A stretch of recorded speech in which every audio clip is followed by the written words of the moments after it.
duruufaha ayaa i daandaamiyey dhafooradeedana indhahaagu ma qabanayaan. Asalaamu calaykum. waa taxanaheen aan u bixinay muwaadin tirsigiisa koowaad wuxuuna leeyahay sidan soo socota.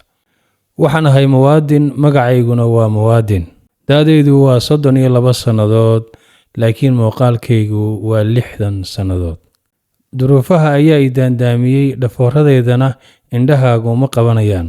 24 saacadood haddii aan hal mar hunguriga wax mariyo, maalintaas ayaan u fiicanahay, laakiin markaan dhammeeyo haddana calooliyow ayaan ka qaadaa aniga oo ka fakaraya cuntada igu xigta.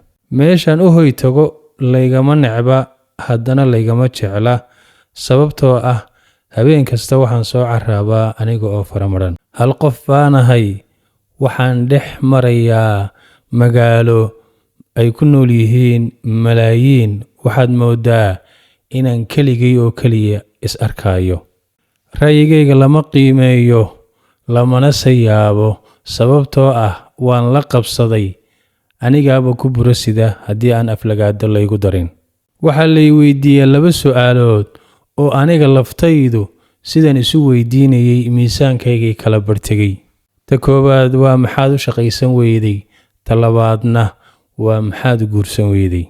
shaqay ku nacay ma ogyihiin intaan gebi uga dhacay, subax u jarmaaday shaqadoon awgeed, heer aan gaadhay inaan naco magaca shaqo laftiisa.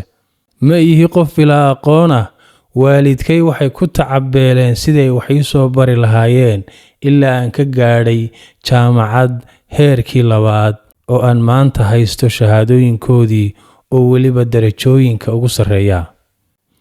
laakiin jaamacaday maxaad ii tartay haddii aan maantaba cidla ka fadhiyo oo aan erayadaydu kula hadlayo.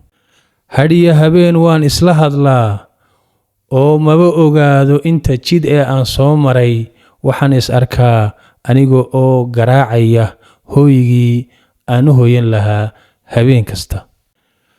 guur bay i weydiiyaan, laakiinse cuqdad waxaan ka qaaday inay i quursanayaan, sababtoo ah yaa igu qaadanaya xaalkan ahay.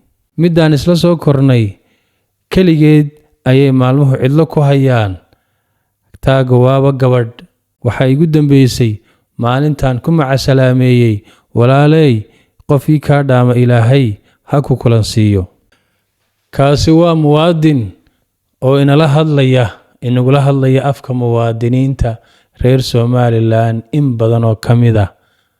waa kuma qofka nafi ku jirto oo malaayiin dhalinyar iyo xoogsato ah oo duruufaha maalmuhu hadba dhinac u ridayaan ku odhanaya hoggaanka iyo madaxda dalkan, dowladda idinkoo qarqoomaya gacantayda soo qabatay, waxaad tidhaahdaan idinma baahnin.